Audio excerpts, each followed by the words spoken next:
Good evening, Bahamas. Coming up tonight. One F&M MP is disagreeing with the Prime Minister's description of the PLP as the definition of corruption. The early morning commute turning fatal for one female pedestrian and ending critically for the other. A top executive of the firm chosen to manage the port speaks up about their plans.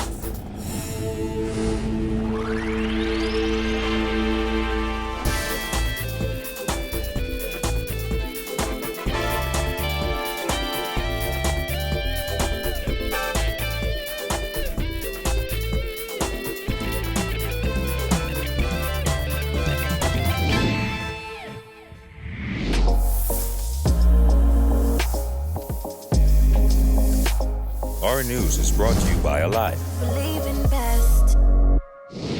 Welcome to Our News and thanks for joining us. I'm Kyle Joaquin. Amid a heated national debate over the alleged persecution of Progressive Liberal Party supporters, Prime Minister Dr. Hubert Minnis declared that the PLP is the definition of corruption. Minnis, who addressed Free National Movement supporters at the party's Grand Bahama headquarters over the weekend, insisted that PLP members believe they are above the law, but they are no longer in charge. Vonik Chut reports.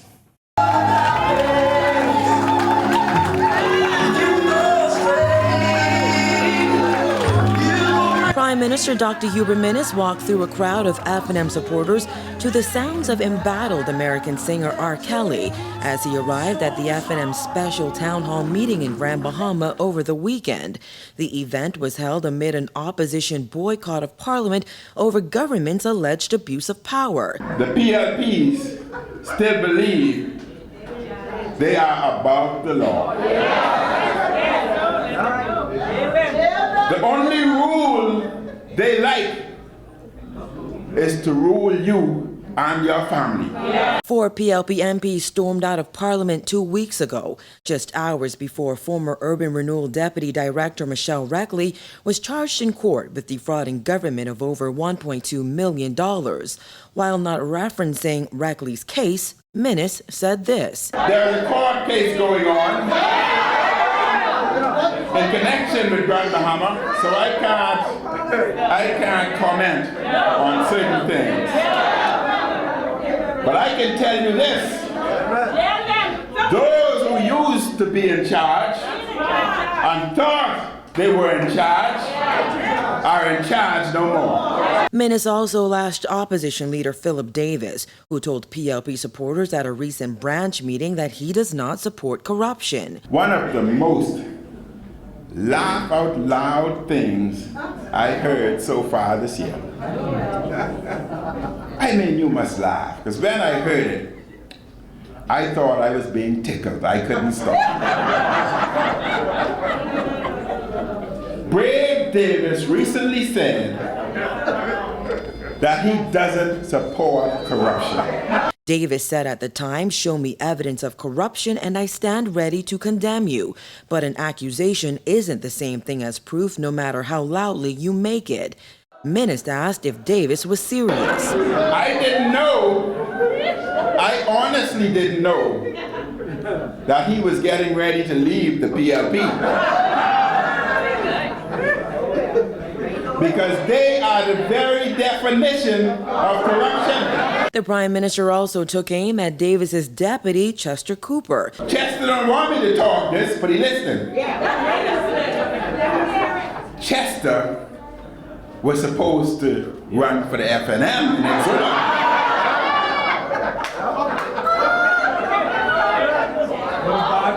He was our candidate in Exuma. Then 2 weeks later, I was lying down watching TV, and on the news I saw Chester walking up with the crowd. I said, oh my God, what happened here? Minnis had also been expected to address PLP calls for National Security Minister Marvin Dames and Health Minister Dr. Dwayne Sands to resign over their involvement in the Frank Smith trial. However, he did not bring it up. In her ruling, Chief Magistrate Joyanne Ferguson-Pratt called Dames's meeting with the prosecution's star witness Barbara Hanna unorthodox, to say the least, and said that Sands' decision to award a $1.8 million contract to the prosecution's witness after Frank Smith was charged raised a specter of impropriety. Reporting for Our News, I'm Vonik Chut. All right, thanks, Monique. Well, outspoken Pine Ridge MP Frederick McAlpine disagreed with the Prime Minister's comments about the PLP, telling our news that has yet to be proven. He insisted the same accusation of corruption could be made against his own party. Jared Higgs has that. No, I do not agree that the PLP is the definition of corruption. McAlpine's comments come days after Minnis blasted PLP leader Philip Brave Davis, who recently stated that he does not support corruption. Minnis described those comments as a laugh-out-loud moment. Despite Minnis's harsh criticism, his Pine Ridge standard bearer didn't agree.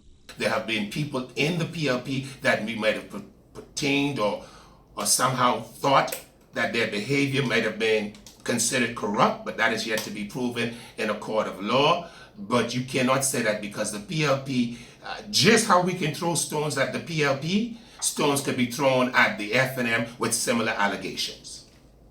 Does that make the FNM a corrupt group? I don't think so. So I don't just go around willy-nilly calling political organizations corrupt. Minnis is also expected to address resignation calls for Health Minister Dr. Dwayne Sands and National Security Minister Marvin Dames. However, he did not do so. These are the kind of things that causes leadership and the governing party to seem to lack integrity. The PLP has called for Sands and Dames' resignations after their conduct was criticized in a ruling handed down by Chief Magistrate Joyanne Ferguson Pratt at the conclusion of the Frank Smith bribery and extortion trial. McAlpine, who was fired as chairman of the Hotel Corporation for failing to support government's VAT increase, says considering Minnis's past decisions, he ought to have addressed the matter. In any other Commonwealth country where the Westminster system is practiced, if a judge would have given a scathing report or damnation upon a cabinet minister, then it is the responsibility of the leader, which is the Prime Minister, to at least tell the public his views based on what was said. I can't say whether or not what he said warrants their resignation or not, but what it does warrant is that we should get an explanation from the Prime Minister of the Bahamas, who touted so strongly about the Westminster system. As for McAlpine, who was the only FNM Grand Bahama MP not in attendance at that Friday evening rally, he says he had a previous engagement to attend, and the FNM's event was for supporters and not the wider Grand Bahamian community. Reporting for Our News, I'm Jared Higgs. In other news, the driver of a Nissan Cube struck two pedestrians this morning, killing a woman and critically injuring a man before leaving the scene. Police say the female driver is now in custody. Giorgio Bain reports. Now, the vehicle behind me was abandoned by the driver as she attempted to flee the scene after hitting the two victims. But according to Superintendent Craig Stubbs, that's when neighbors kicked in.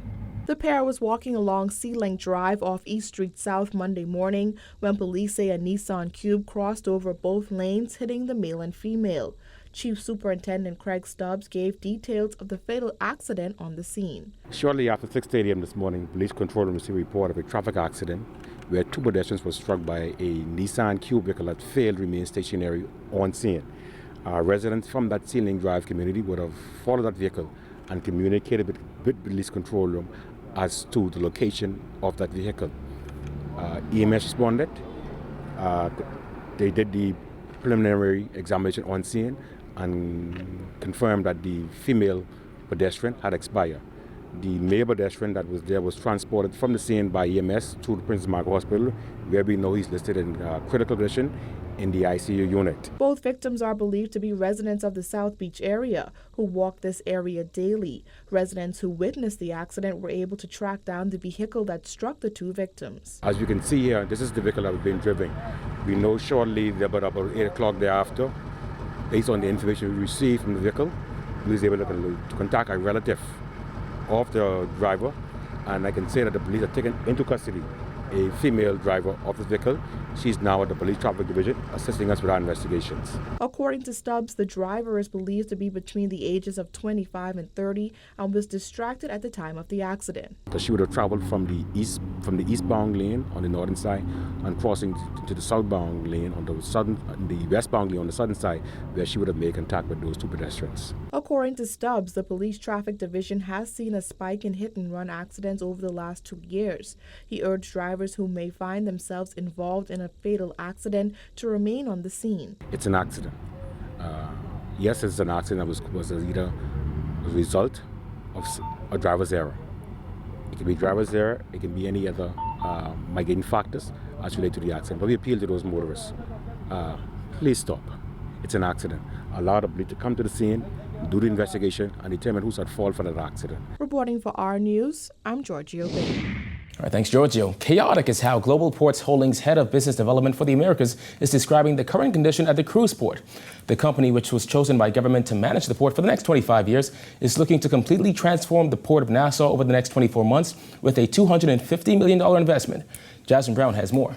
Murphy says that $250 million will be used to transform the port, as he says Global Ports is ready to hit the ground running. Everything at the port is chaotic right now. Actually, I was here on a cruise a while ago, a couple of weeks ago, and it's not a fun experience currently, because you're struggling to get out of the port and people are trying to sell you things. And so we have to transform the whole thing. Murphy's comments came a day after Tourism Minister Dionisio de Aguilar announced that Global Ports Holding was the successful bidder for the multi-million-dollar redevelopment and management of the Port of Nassau. Global Ports is expected to create a modern, world-class port, creating open spaces with adequate shade. The proposal included a Junkanoo Museum and an amphitheater, which the company hopes will host major performances. Additionally, the port will be able to accommodate 8 ships instead of the current 6. Murphy says they are now looking to finalize their agreement with the government over the next 30 to 60 days. Hopefully we can get done quickly. Obviously, the sooner we get that done, the sooner we can get started. But let's say an approximate timeline, maybe 30 days to come to a conclusion on that. At the moment, as of today, we're kind of pulling the trigger on lots of work that has to be done with regards to studies. Those studies include environmental studies, geotechnical studies, and a study on the strength of the piers. Murphy also stressed that it is intended for the cruise port to be majority owned by Bahamians. He insisted Global Ports is not purchasing the port, despite what has been circulating on social media. The big misnomer that's out there, where people maybe mischievously keep saying that the country is selling its port, and clearly it's not selling the port. We have a concession, which means that we have the right to operate that business on behalf of the people of the Bahamas. So we are a tenant. So at the end of the term, 25 years, we give the keys back to the people of Bahamas and say, there you are, and they get to keep everything that we've done and everything that we've built. So we have the right to operate it and invest in it for a period of time. It is unclear how many people will be hired during the construction phase, as negotiations will only now begin in earnest. However, he said the majority of permanent jobs will be held by Bahamians. Reporting for our news, I'm Jasmine Brown. A local environmentalist is slamming government's approval for a company to drill for oil in Bahamian waters. This comes just days after the company made their own announcement, and still no word from the government. This government, the last government, the one, they don't think about us. Once they come in, they do what they want to do, what they had planned to do, and they don't care what we think or say. Re-Earth Bahamas President Sam Duncombe livid following reports that Bahamas Petroleum Company has been given the green light to drill in Bahamian waters. News of the approval having an immediate effect on the company, with shares rising 25% moments after BPC posted the announcement on its website. Despite this, there has been no formal announcement by the government of the Bahamas on the extension of the license and the obligation of BPC to drill an exploratory well before the end of 2020, as outlined by proactive investors. However, a senior government official confirmed the approval. Duncombe said what makes it more disturbing is the fact that a cabinet minister, in a meeting with environmentalists from numerous organizations, assured that there will be no oil drilling in the Bahamas. Less than a year later, we have this come out saying that they've given this lease again to BPC is really very discouraging, to put it mildly. You can't open your mouth one day and say one thing, and then the next day you say a totally different thing. The government's license extension confirmation gives BPC a 2-year window to complete everything required for the drilling of a first exploratory well in waters off Southwest Andros, near the maritime border with Cuba. BPC said on its website, the company's obligation during the second exploration period is to safely implement an environmentally responsible exploratory well. Why is it that, we have all of this science behind us, and we have a government that doesn't pay attention to science unless for whatever reason it resonates with something they want to do. But the science says, for us to continue to go down the road of fossil fuels and the continued burning of fossil fuels is literally sinking the earth. BPC CEO Simon Potter applauding government's decision to give the company the green light, saying, today's news will add considerable impetus to the process. BPC's focus remains singular: to implement an exploratory well on its highly prospective assets in the Bahamas to the benefit of shareholders and the people of the Bahamas. Duncombe says people's livelihood is at risk. Key Sal, where Bahamas Petroleum wants to drill, is fishing grounds. Why are the fishermen up in arms about this? Because they are actively going to be affecting their fishing grounds. Still to come, the Democratic National Alliance elects its first female leader. Stay tuned.